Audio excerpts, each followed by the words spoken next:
তাহলে আজকে থেকে ফিজিক্সের ক্লাস শুরু হইতেছে। আজকে হলো ফিজিক্সের ওরিয়েন্টেশন ক্লাস, মানে ফার্স্ট ক্লাস আর কি, এই সাইকেলের বা এই সিজনের প্রথম ফিজিক্স ক্লাস। তাহলে প্রথমে কিছু আলোচনা করে নিই, যেমন এটা হচ্ছে এসএসসিদের জন্য। এসএসসি 2026 আর হচ্ছে 2027 ব্যাচ, 2026 আর হচ্ছে 2027 ব্যাচ। আর এখানে শুধু আমাদের ফিজিক্স, কেমিস্ট্রি, বায়োলজি আর হলো ম্যাথ, এই 4টা সাবজেক্ট দেখানো হবে। আছে তাহলে এখন নতুন কারিকুলামের বাদ দিয়ে আগের কারিকুলাম ফিরে আসছে, তাই আমরা আগের কারিকুলাম অনুযায়ী পড়াশোনা শুরু করব। এটা হচ্ছে এসএসসি 2026 আর হলো 2027 বছরের জন্য। তাহলে আমরা প্রথমে যদি আসি, যে হলো আমরা বইগুলো দুই ভাগে ভাগ করছি। সর্বপ্রথমে আমরা বইগুলো দুই ভাগে ভাগ করছি। একটা দিছি আমরা সিজন 1, একটা হচ্ছে সিজন 2। সিজন 1-এ কী হবে? সিজন 1-এ শুধু প্রথমে সিজন 1 হবে, তারপরে সিজন 2 হবে। সিজন 1-এর মধ্যে শুধুমাত্র বইয়ের এই 4টে সাবজেক্ট, যেটা হচ্ছে ফিজিক্স, কেমিস্ট্রি, ম্যাথ আর হলো বায়োলজি, এই 4টা সাবজেক্টের অর্ধেক শেষ করে দেওয়া, বইয়ের অর্ধেক। এই যে সিজন 1 বইয়ের অর্ধেক, আর সিজন 2 আসবে তারপরে, যেখানে বইয়ের বাকি অর্ধেক শেষ করা হবে। আর এটার আমরা নাম দিয়েছি PCMB 1, এসএসসি 26 আর 27 বছর উভয়ের জন্য। আচ্ছা,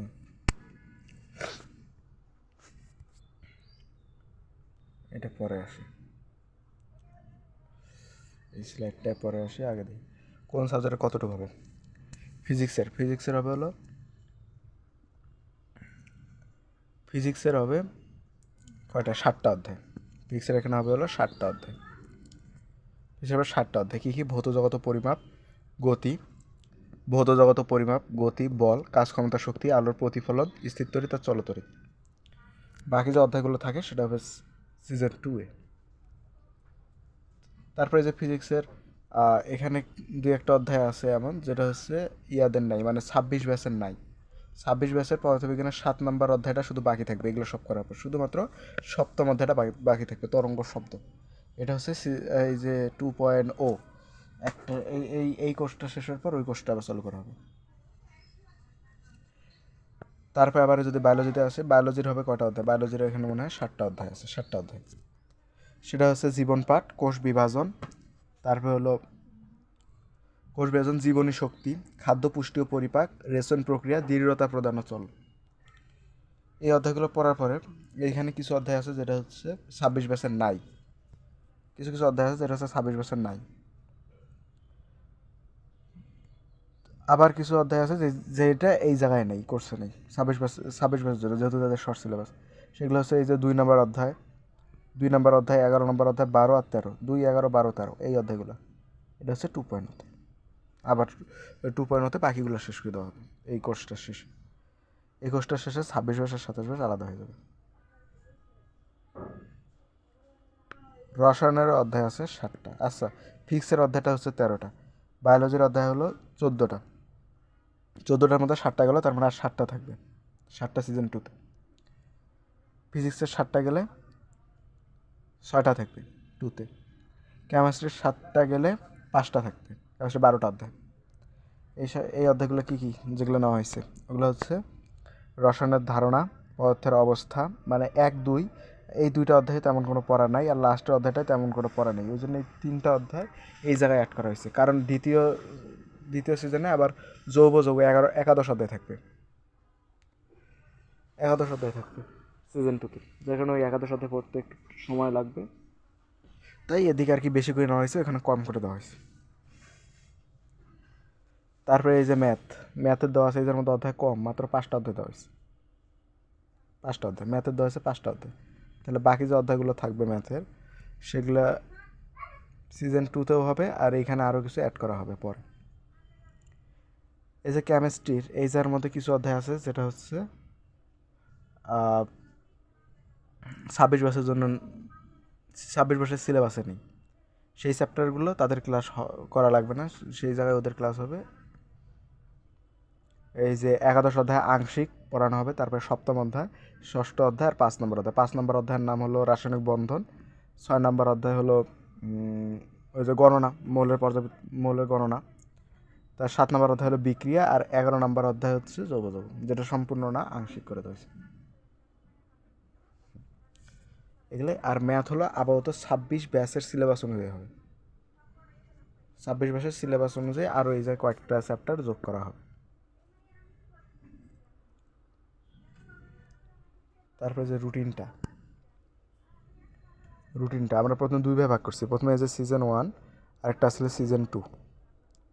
সিজন 1 আর হচ্ছে সিজন 2। সিজন 1 যেটা হবে হলো 15 ফেব্রুয়ারি থেকে ক্লাস শুরু, 15 ফেব্রুয়ারি থেকে ক্লাস শুরু, 15 ফেব্রুয়ারি থেকে একদম 15 আগস্ট পর্যন্ত। কিন্তু যদি তাতেও যদি শেষ না হয় তাহলে একটু কম বেশি করা হবে, মানে আগস্টের পরেও কিছু ক্লাস না লাগতে পারে। আর সিজন 2টা শুরু হবে সেপ্টেম্বরের ওদিকেই ধরি আমরা, সেপ্টেম্বরে, অক্টোবর, নভেম্বর, ডিসেম্বর, জানুয়ারি, ফেব্রুয়ারি, মার্চ এপ্রিলের ওদিক যে শেষ হবে, এপ্রিলের ওদিক যে শেষ হবে। এটা হচ্ছে 26 ব্যাচের প্ল্যান, না 27 ব্যাচের প্ল্যান। যারা 27 ব্যাচ আছে তাদের জন্য, যারা 27 ব্যাচ আছে তাদের জন্য সিজন 1 হলো 15 ফেব্রুয়ারি থেকে 15 আগস্ট, আর সিজন 2 হচ্ছে সেপ্টেম্বর থেকে এপ্রিল, পরের বছর এপ্রিল। তাহলে এই 4টা সাবজেক্ট সম্পূর্ণ শেষ হবে। কিন্তু 26 ব্যাচের জন্য আলাদা আছে, এটা কিন্তু 27 ব্যাচের জন্য, শুধুমাত্র হচ্ছে 27 ব্যাচের জন্য, এটা হচ্ছে 27 ব্যাচের জন্য। আর 26 ব্যাচের জন্য কি, 26 ব্যাচের জন্য তো সিজন 1 এইটাই, সিজন 1, আর সিজন 2 হবে হলো ওদের সেপ্টেম্বর থেকে নভেম্বর পর্যন্ত।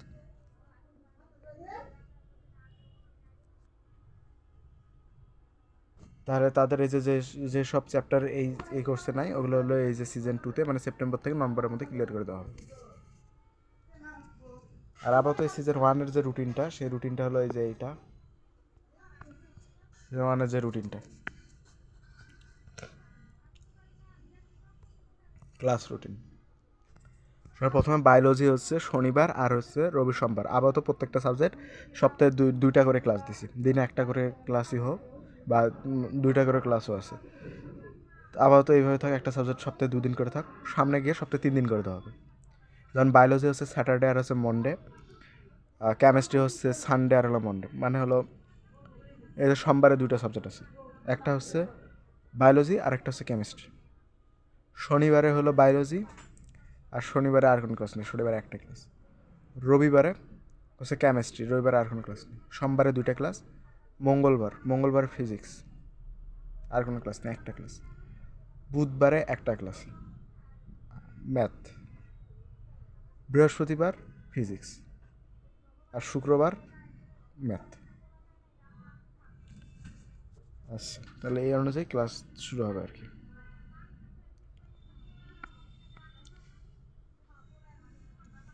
এই আসলে রুটিন।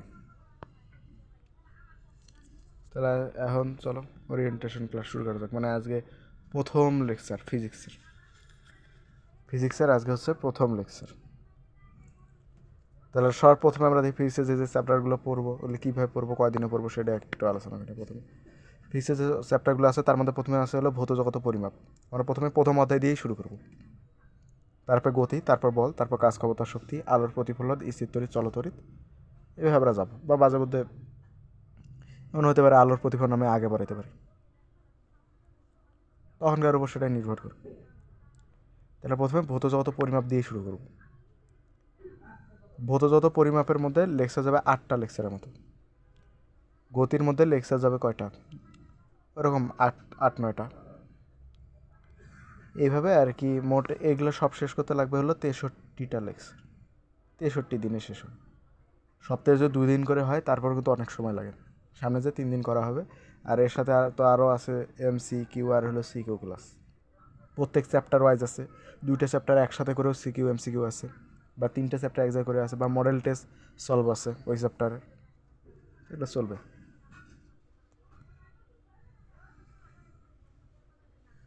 এখন যদি আসি একটু আমরা ফিজিক্সের বলতে বিজ্ঞানের বেসিক থেকে শুরু করবো। বিজ্ঞান কাকে বলে?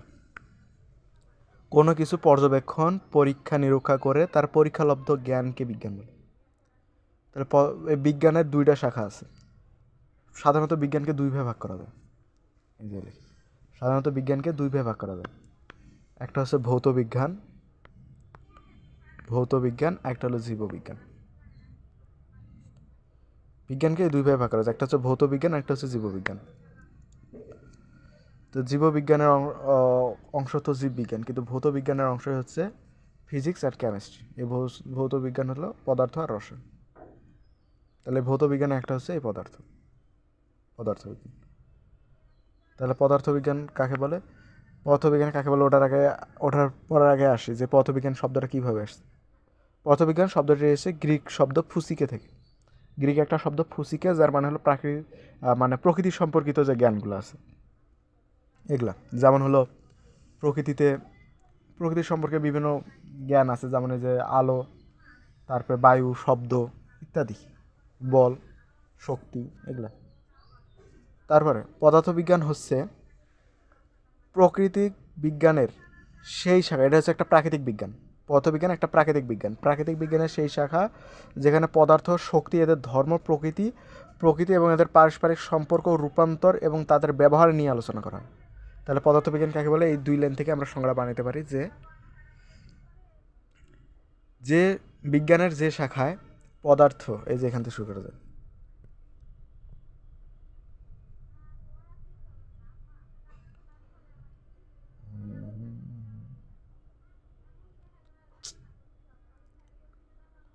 এই যে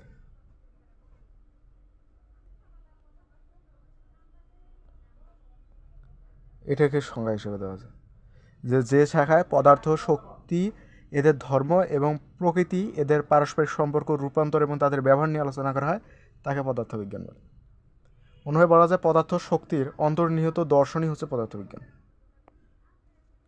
তাহলে পদার্থবিজ্ঞানের জনক থাকে, প্রত্যেক সাবজেক্টের জনক আছে। যেমন জীববিজ্ঞানের জনক হলো থিওফ্রাস্টাস, জীববিজ্ঞানের জনক হলো অ্যারিস্টটল। জীববিজ্ঞানের মধ্যে আবার আছে হলো প্রাণীবিজ্ঞান আর হচ্ছে উদ্ভিদ বিজ্ঞান। প্রাণীবিজ্ঞানের জনক হচ্ছে অ্যারিস্টটল, জীববিজ্ঞানের জনক হলো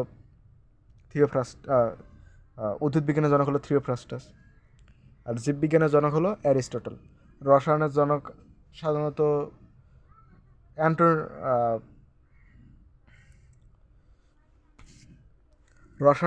সাধারণত হয় হলো অ্যান্টনি দ্য লিউয়েনহুক,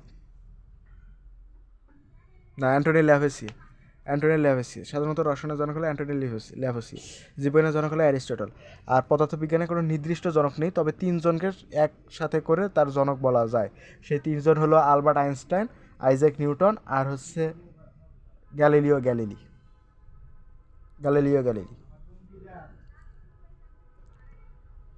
একটা শুনে পদার্থবিজ্ঞানকে 2 ভাগে ভাগ করা যায়। একটা হচ্ছে ক্লাসিক্যাল পদার্থবিজ্ঞান, একটা আধুনিক পদার্থবিজ্ঞান। ক্লাসিক্যাল পদার্থবিজ্ঞান কি, যে সেটা হচ্ছে পুরাতন পদার্থবিজ্ঞান, মানে আধুনিক যুগের আগেকার পদার্থবিজ্ঞান হচ্ছে ক্লাসিক্যাল পদার্থবিজ্ঞান। আর এই আধুনিক যুগে এসে যে পদার্থবিজ্ঞান সেটা হচ্ছে আধুনিক পদার্থবিজ্ঞান। আধুনিক যুগে আবিষ্কার হয়েছে যেমন কোয়ান্টাম বলবিদ্যা, আপেক্ষিক তত্ত্ব, তারপরে হলো পারমাণবিক পদার্থবিজ্ঞান, নিউক্লিয়ার পদার্থবিজ্ঞান ইত্যাদি। আর আদি পদার্থবিজ্ঞান যেটা মানে ক্লাসিক্যাল পদার্থবিজ্ঞানে আসলে তাপশক্তি, বিদ্যুৎ, তারপরে বিজ্ঞান, আলোক বিজ্ঞান ইত্যাদি। আরও আসিল বলবিজ্ঞান ইত্যাদি। এইটাই ক্লাসিক্যাল পদার্থবিজ্ঞান আর হচ্ছে আধুনিক পদার্থবিজ্ঞান। তারপরে এই যে প্রথম অধ্যায়ের মধ্যেই শুরুতেই আছে, মানে প্রথম অধ্যায় না, আমরা বেসিক হিসেবে ধরি, যা কিছু আবিষ্কার এবং তাদের আবিষ্কার সম্পর্কে জানা লাগবে পদার্থবিজ্ঞান, যেগুলো এমসিকিউ প্রচুর আসে। যেমন 1 নম্বরে আছে একজন আবিষ্কারক, যে ওয়েরেস্টেন আবিষ্কার করছিলেন কি, এমসিকিউতে দিতে পারে যে তড়িৎ প্রবাহের চৌম্বক ক্রিয়া কে আবিষ্কার করেন? ওয়েরেস্টন। বায়ু পাম্প আবিষ্কার করেন ভন গুয়েনিক। বেতার আবিষ্কার করেন জি মার্কিন। বাষ্প ইঞ্জিন আবিষ্কার করেন জেম ওয়াট। লিভারের নীতি আর্কিমিডিস, এটা প্রচুর আসে, লিভারের নীতি আর্কিমিডিস, এটা একটু বেশি ইম্পর্টেন্ট। তারপরে তড়িৎ চৌম্বকীয় বিকিরণ হলো হেনরি হার্টস। এক্স রে হচ্ছে রনজেন, তারপরে তেজস্ক্রিয়তা হচ্ছে হেনরি ও বেকারেল, তারপরে ক্যালকুলাস নিউটন আর হলো লিবনিস। এই কটা ইম্পর্টেন্ট বেশি। বলবিদ্যার জনক হলো নিউটন। তারপরে এই যে প্রতিসনের সূত্র দেন শ্লেষ, এটা হচ্ছে 9 নম্বর অধ্যায়ে আছে সূত্রগুলো। বায়ুকল ব্যবহার করে তড়িৎ শক্তি আল মাসুদি, এটা অতটা আসে না। তারপরে ইম্পর্টেন্ট এগুলো আসতে পারে, আসে নাই বলতে আসে নাই কিন্তু আসতে পারে। এই যে গ্যালিলিওর এই তত্ত্বটা, যেটা হচ্ছে গাণিতিক তত্ত্বের মাধ্যমে বৈজ্ঞানিক পদ্ধতির প্রবক্তা, মানে কোনো কিছু বৈজ্ঞানিক পদ্ধতি সে গাণিতিক তত্ত্বের মাধ্যমে প্রকাশ করা প্রথম শুরু করে, মানে বিজ্ঞানের মধ্যে আর কি ম্যাথ প্রবেশ করা। আলোর বেগ রোমার মহাকর্ষ সূত্র দেন নিউটন। এই টাইপিং একটু মিস্টেক আছে, মহাকর্ষ হবে, ঠিক করে মহাকর্ষ মহাকর্ষ মহাকর্ষ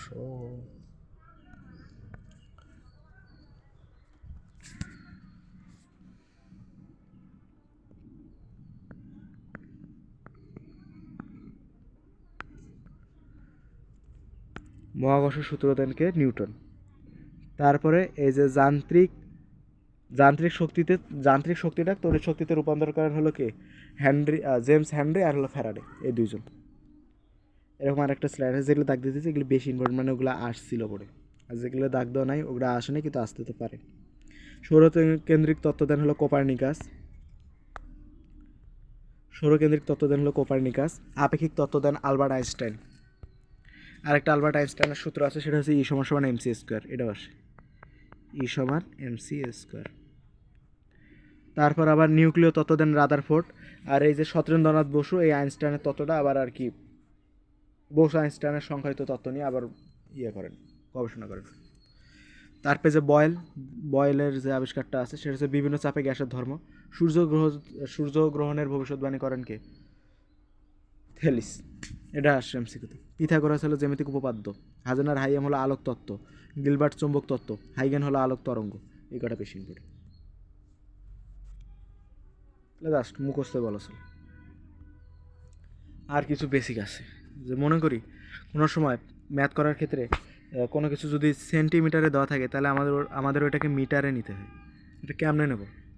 আমরা জানি এই যে সেন্টিমিটারকে যদি আমরা 100 দ্বারা ভাগ দিই, তাহলে আমরা ওটা মিটারে পাবো। সেন্টিমিটারকে 100 দ্বারা ভাগ দিলে আমরা মিটারে পাবো। সেন্টিমিটারকে 100 দ্বারা ভাগ দিলে আমরা মিটারে পাবো। এই যে কই গেল, এই যে 1 মিটার সমান 100 সেন্টিমিটার, তার মানে 100 সেন্টিমিটারে 1 মিটার, তাহলে 1 মিটারে ভাগ 100 হবে। তাই 100 দ্বারা ভাগ দিলে আমরা সেন্টিমিটারটাকে মিটারে করতে পারবো। এরকম যে গণিতকগুলো আছে, বিশেষ করে এই যে এগুলো ইম্পর্টেন্ট, এগুলো একটু দেখে রাখলে হবে। সেটা হলো এই ছকেরগুলো, ব্যাস তাই হবে, ওদিক না দেখলেও হবে।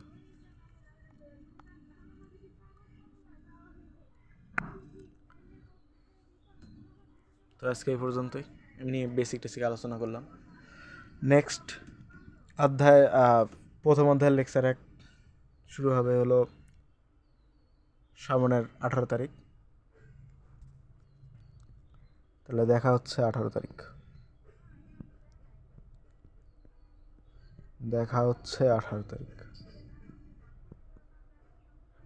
আমরা প্রথমে শুরু করবো কি? ভৌত জগত পরিমাপ। প্রথম অধ্যায়টা আগে শুরু করবো, জগত ও পরিমাপ, যার লেকচার 1।